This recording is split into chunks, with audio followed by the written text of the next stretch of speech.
රාජ්‍ය සේවයේ ඕනම තනතුරකට අදාළව කාර්යක්ෂමතා කඩින් විභාගයක් තියෙනවා. ඕනම තනතුරකට අදාළව සේවා ව්‍යවස්ථාවේ හෝ බඳවාගෙන පටිපාටියේ දාලා තියෙනවා කාර්යක්ෂමතා කඩින් විභාග එකක් හෝ දෙකක් හෝ තුනක් හෝ. සමහර තනතුරු වල තුනක් තියෙනවා. සමහර වෙලාවට දෙකක් තියෙනවා. සමහර වෙලාවට එකක් හරි තියෙනවා. එතකොට ඒක සමත් වෙන්න ඕන එකක් පත්තිම ස්ථිර කිරීම අවශ්‍යතාවයට විවෘත පදනමින් ආපු අයට. සීමිත පදනමින් ආයත නම් ඒක අවුලක් නැහැ. පත්තිම ස්ථිර කිරීමේ පරිවාස කාලයට අනිත් අයට ඕන. ඊට අමතරව තුන්වෙනි වැටුප් වර්ධකයෙන් එහාට වැටුප් වර්ධකේ ලබන්නත් ඒ වගේම අනිකුත් උසස් සීන් වල අවශ්‍යතාවයක් විදිහට කඩින් විභාගය තියෙනවා. එතකොට ඒකේ ඔබ අයදුම් කරත් නැතත් අයදුම් කරලා ලියුවත් නැතත් ලියලා පාස් වුණත් නැතත් සාමාන්‍යයෙන් එක වාරයක් වෙන විශේෂ හේතුවකදී සහනයක් දුන්නොත් ඇරෙන්න ඒක සාමාන්‍ය එක වාරයක් අවසන්. ඒතකොට දැන් ඒකේ තියෙන එක සබ්ජෙක්ට් එකක් තමයි කාර්යාල ක්‍රම. ඒක සාමාන්‍යයෙන් කියන්නේ රජයේ කාර්යාලයක සාමාන්‍යයෙන් භාවිත වන කාර්යාල ක්‍රම පිළිබඳ මූලික දැනුම. සංදේශන ක්‍රම ආදී දේවල් එක මූලික දැනුම. ඉතින් තිබිච්ච විභාගات තියෙන විභාගات ගත්තාම කාර්යාල ක්‍රම සම්බන්ධයෙන් මූලික කාරණා ටිකක් තියෙනවා අපි දැනගත යුතු ඊට අමතරව සාමාන්‍ය රාජකාරී කරනකොට මේ වෙනකොටත් අලුත්ම බැජ් එකේ අය වුණත් යම් මාස ගාණක් ගෙවලා ඉවරයිනේ රාජ්‍ය සේවයේ. එතකොට කාර්යාලවල වැඩ කරද්දී ලිපිගුණුත් එක්ක වැඩ කරද්දී යම් ප්‍රායෝගික අත්දැකීම් ටිකක් තියෙනවා. ඒ ප්‍රායෝගික අත්දැකීම් වලින් ගොඩ දා ගන්න පුළුවන් සාමාන්‍ය ප්‍රශ්නයක් අමාරක් රාජකාරී ලිපියක් ලියන්න. එක්ක ලියපු ලිපියක අඩුපාඩු හොයන්න. එහෙම නැත්නම් මිනිත් එකක් ලියන්න. ඒ වගේ කාරණා සාමාන්‍යයෙන් අහනවා. හරි. එහෙනම් අපි පොඩි කාරණා ටිකක් ඒ ගැන කතා කරන්න බලමු. ඒ අතරේ දැන් රජයේ කාර්යාලවල භාවිත වන කාර්යාල ක්‍රම. හරි. සාමාන්‍ය විභාගي වුණත් අහන්න පුළුවන්. භාවිත වන කාර්යාල ක්‍රම මොනවද? හරි. කාර්යාල ක්‍රම. හරි. කාර්යාල ක්‍රම සම්බන්ධ අර්ථ නිරූපණයකුත් තියෙනවා. අර්ථ නිරූපණ තියෙනවා. නේද? ඕනම සංවිධානය හරියට කරගෙන යන්න නම් කිසියම් ප්‍රමාණයක තොරතුරු ඕන. ඒ නිසා තොරතුරු රැස් කරන, වාර්තා කරන, ගබඩා කරන අවශ්‍ය අවස්ථාවලදී වෙනත් ස්ථානයක් කරා යවන තැනක් කාර්යාලයක් කියලා කියපු අර්ථ නිරූපණයෙන් අපි විභාග වලට එහෙම කට්ටිය පාඩම් කරන්නේ. කාර්යාලය කියන්නේ මොකක්ද කියලා? කාර්යාලය කියන්නේ මොකක්ද කියන එක සම්බන්ධයෙන් සාමාන්‍යයෙන් භාවිත කරන්නේ ඔය පෙනී හැකට් කළමනාකරණ වේදිකාවේ අර්ථ නිරූපණයේ ඕනම සංවිධානය හරියට කරගෙන යන්න නම් කිසියම් ප්‍රමාණයක තොරතුරු ඕන. ඒ නිසා තොරතුරු රැස් කරන, වාර්තා කරන, ගබඩා කරන අවශ්‍ය අවස්ථාවලදී වෙනත් තැනකට යවන තැන කාර්යාලය. ඒතර කාර්යාලයක තියෙන කලින් සැලසුම් කරපු එකිනෙකට බැඳුණු එකිනෙක මත යැපෙන නේද? එකිනෙකට බැඳුණු එකිනෙක මත යැපෙන කාර්ය අවස්ථා එකක් හෝ කීපයකින් සමන්විත පද්ධතියකට ඔෆිස් සිස්ටම් එක කාර්යාල ක්‍රමයක් කියලා කියනවා. ඒ අර්ථ නිරූපණ විදියට ඔය කළමනාකරණ වේදීන් දෙන්නේගේ අර්ථ නිරූපණ. එකක් කාර්යාලය කියන එක සම්බන්ධයෙන් අර්ථ නිරූපණය. අනිත් එක මේ කාර්යාල ක්‍රමයක් කියන එක සම්බන්ධයෙන් අර්ථ නිරූපණය. ඒකත් පොඩ්ඩක් මතක තියාගන්න. දැන් විශේෂයෙන් මේ 9 වෙනිදා ලියන අය නම් මේවා ඉතින් ආසන්න මතකේ රැම් එකේ හරි දාගන්න දැන්. හරි. දැන් ඔය ලොකුවට ලියාගෙන හරි ලියන්න මෙයා කරගන්නත් කාලයක් තියෙනවා වෙන්නත් පුළුවන් නොතිබෙනවා වෙන්නත් පුළුවන්. මොකද මේ අහගෙන ඉන්න ටිකත් ගොඩක් වැදගත්. ඒ හින්දා හොඳ එළඹ සිටි සිහියෙන් අහගෙන ඉන්න. එතකොට ඔබට ආයේ වෙනමම පාඩම් කරන්න කියලා මේවා කරගන්න ඕනේ නැහැ. හරි. එතකොට මේ කාර්යාල ක්‍රමයක් කලින් සැලසුම් කරපු එකිනෙකට බැඳුණු එකිනෙක මත යැපෙන කාර්ය අවස්ථාවක් හෝ අවස්ථා කීපයක එකතුවක්. කාර්යාල ක්‍රමයක්. ඉතින් රජයේ කාර්යාලවල භාවිත වන විවිධ කාර්යාල ක්‍රම. ඒ අතර එකක් තමයි ලිපිගොනු. නේද? ලිපිගොනු කරන්නේ. එතකොට ටැපෑල සම්බන්ධයෙන් අනුගමනය කරන කාර්යාල ක්‍රම වේද තියෙනවා. ඒතර කාර්යාලය කටයුතු පහසු කිරීම සඳහා අත්පොත් තියෙනවා. ඒ වගේම රාජකාරී කරගෙන යාමට වැදගත් වෙන විවිධ ආකෘති පත්‍ර සම්බන්ධ කතන්දර තියෙනවා. ටග් ගාලා ෆයිල් එකක් හරි එහෙම හොයාගන්න අනුගමනය කරන සුචිගත කරන තියෙනවා. මේ වගේ විවිධ අපි කතා කරන ක්‍රමවේදයන් තියෙනවා. ඉතින් ඔයාගේ EB එකට ගත්තාමත් විශේෂයෙන් MSO ගත්තාම කළමනාකරණ නිලධාරී කියන ඍජුවම කාර්යාලවල ලිපිගුණුත් එක්කම වැඩ කරන කණ්ඩායම නිසා ඒ අයගේ මේ ආස්තිත දේවල් සාමාන්‍යයෙන් අහනවා. ඒ වගේම මේ මොකද්ද මේ කාර්යාල අනුගමනය කිරීමේ තියෙන වාසි මේවා සම්බන්ධයෙන් විවේචන ඒවා නිකන් සාමාන්‍ය දැනුම විදියට මූලික කාරණා විදියට අහන්න ඒවා. නේද? කාර්යාල ක්‍රම භාවිතයෙන් තියෙන වාසි. කාර්යාල ක්‍රම භාවිතා කරපුවාම ඉතින් ඒවා සාමාන්‍ය දැනුමින් හිතලා උනන් ලියන්න පුළුවන්. කාර්යාල ක්‍රම අනුගමනය කරපුවාම මේ ක්‍රමවේද තිබ්බාම ඒ කටයුතු නිවැරදිව කරගෙන යන්න පුළුවන් වෙනවා. නේ? කටයුතු හරියට නිවැරදිව කරගෙන යාමට උදව්වක් වෙනවා. ඒ වගේම කාර්යාල ක්‍රම තිබ්බාම මොකද්ද කාර්ය මණ්ඩලයේත් අධීක්ෂණය කරන අයගෙත් තීන්දුව తీරන ගන්න අයගෙත් සේවය ගන්න දෙන අයගෙත් මේ කැරකෙන සියලුම පාර්ශවයේ නේද?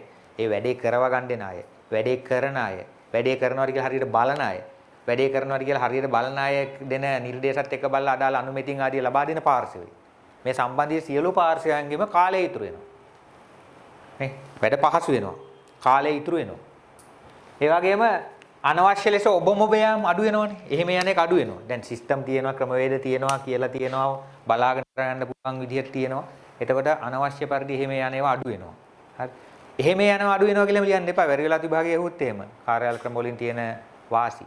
හරි. ඔබ යාම අඩු වේ. එතකොට නිකන් ගල් පිළිම වගේ ඉන්න වෙනවනේ. හරි. එහෙම යන්න වෙනවා. හරිද? නමුත් අනවශ්‍ය විදිහට එහෙම යන එක අඩු වෙනවා. ඒ වගේම වැරදි සිද්ධ වෙන එක අඩු වෙන්න පුළුවන්.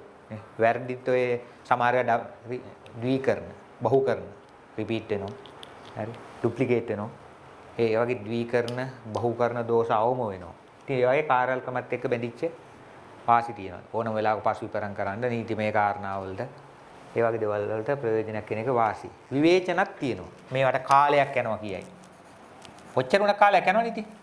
කාර්යාල ක්‍රම සම්බන්ධ තියෙන මේ හොඳක් තමයි අවම කාලයකින්. හැබැයි අනිත් පැත්තෙන් කියන්න පුළුවන් ඒ අවම කාලයක් කර යනවනේ කියලා. හරි. ඒ වගේම වියදමක් සමහර දේවල් වියදම් වෙනවා. සමහර ඒවාට මේකට අනුගත වෙන්නම ගියපුවාම ওই නිර්මාණශීලීත්වය වගේ දේවල් නැති වෙලා යනවා.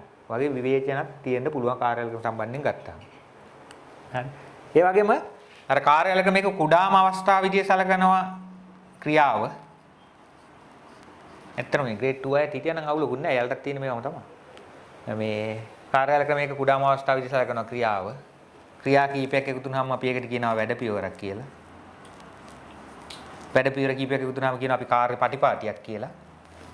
කාර්ය පටිපාටි කීපයක් එකතු වුනහම කියනවා කාර්යාල ක්‍රමයක් නිර්මාණය වෙනවා කියලා. මේවා නිකන් සාමාන්‍ය සිද්ධාන්තමය කාරණා. හැබැයි සාමාන්‍ය පේපර් එකේ සිද්ධාන්තමය කාරණාවක් තියෙනවා. දැන් MSO එකේ නම් කියනවා පළවෙනි කොටසයි දෙවෙනි කොටසයි කියලා පේපර් එක සමන්විත වෙනවා කියලා. නේද? පළවෙනි කොටසට ලකුණු 25ක් එනවා. ඒක සාමාන්‍යයෙන් ওই සිද්ධාන්තමය කාරණා වගේ දේවල් තමයි සාමාන්‍යයෙන් අහන්නේ. දෙවෙනි කොටසේ තෝරාගත්ත ප්‍රශ්න 3කට. එතකොට ප්‍රායෝගික භාවිතයේ ලියුමක් ලියන්න වෙන්න පුළුවන්. රැස්වීම සටහනක් හදන්න වෙන්න පුළුවන්. හරි. මිනිත්යක් ලියනවා වෙන්න පුළුවන්. මම කීපයක් ගෙනා ඒක මට ෂෙයා කරන්න බලමු. එතකොට සටහන ලියන්න. හරි. ආකෘති පත්‍ර නිර්මාණය කරන්න ආපු වෙලාවල් තියෙනවා. ඒ වගේ කාරණාත් එක්ක ඒ දැනුම වෙන්න පුළුවන්. මේ පේපර් එක ඇත්තටම සාමාන්‍යයෙන් කාර්යාලේ වැඩ කරන අයට එහෙම ලකුවට අමාරුම වෙනවා යයි සැලකෙන පේපර් එකක් නෙමෙයි. ප්‍රායෝගික භාවිතයත් එක්ක ලියා ගන්න පුළුවන්. ඒතර මේ කාරණා ටිකක් ඔය මම කිව්වේ. හරි. කාර්යාල ක්‍රම කාර්යාලය කියන්නේ මොකක්ද? ඒ වගේම කාර්යාල ක්‍රම විදියට භාවිත කරන මොන වගේ දේවල්ද? ඒවා සම්බන්ධ තියෙන වාසි, ඒවා සම්බන්ධ විවේචන. හැබැයි ඉතින් අපි සාමාන්‍යයෙන් කියනවා මේ වාසි ගත්තාම නැත්නම් ප්‍රයෝජන ගත්තාම අර තියෙන අනිත් පැත්තට වඩා විවේචනයන් සම්බන්ධයෙන් ගත්තට වඩා මේක බර වැඩි නිසා අරවා නොගිනී හැකි තරම් කුඩාසේ සලකලා නැත්නම් ඒවා ගැන නොසලකා හැරලා මේවෙන් තියෙන ප්‍රයෝජන ගැන ඊට වඩා වැඩි බරක් තියන්න පුළුවන් කියලා. හරි. ඊටේ කාර්යාල ක්‍රම සම්බන්ධයෙන් මූලික කාරණා ටිකක් ඔය කතා කරේ. මූලික වශයෙන් කාරණා ටිකක්. ඊළඟට මේ කාර්යාල ක්‍රම එක කියවෙන ප්‍රධාන වචන තුනක් තියෙනවා. පසුගිය සමහර විභාගවල මහල් තියෙනවා. ඔය කාර්යාල ක්‍රම නිර්මාණය, කාර්යාල ක්‍රම ප්‍රතිනිර්මාණය, කාර්යාල ක්‍රම සරල කිරීම. මේ කාරණා තුනත් ඔය අර මූලික සිද්ධාන්ත මේ වගේ කාරණා වැක්ටෙන් ගත්තාම හරි. කාර්යාල ක්‍රම නිර්මාණය වචනාර්ථයෙම තේරුම ලියන්න පුළුවන්. තියන්න පුළුවන්. හරි. පහුගියේ DOT EB වල එහෙම හරි විවිධ විභාගවල අහලා තියෙනවා. කාර්යාල ක්‍රම නිර්මාණය කිරීම කියන්නේ මොකද්ද? වචනයෙම තියෙනවා ඉතින්. කාර්යාලයකට අලුතින්ම කාර්යාල ක්‍රම සකස් කරනවාට කියනවා කාර්යාල ක්‍රම නිර්මාණය කරනවා කියලා.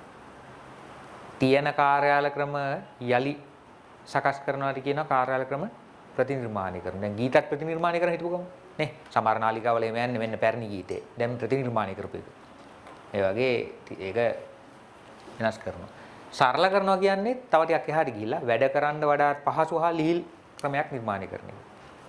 එතකොට කාර්යාල ක්‍රම නිර්මාණය, ප්‍රතිනිර්මාණය, සරල කිරීම වගේ ඒ වචන ඒහා සම්බන්ධයෙන් තියෙන කාරණා. හරි. ඊළඟට කාර්යාල ක්‍රම එකින් එක පොඩ්ඩක් අපි චුට්ටක් කතා කරොත් සමහර විභාගවල ආපු දේවල් පැත්තෙන් පොඩ්ඩක් අරගෙන කතා කරපුවාමත්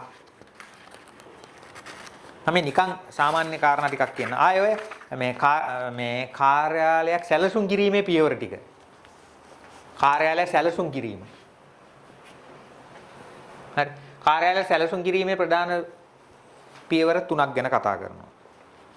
එකක් තමයි කාර්යාලයක් සැලසුම් කිරීමේ පළවෙනි පියවර කාර්යාලය ස්ථානගත කිරීම. කොහෙද කාර්යාලය පිහිටුවන්නේ? එතකොට ඒකේ බලන කාරණා තියෙනවා. ස්ථානගත කරද්දී කාර්ය මණ්ඩලයට එන්න යන්න පුළුවන්ද?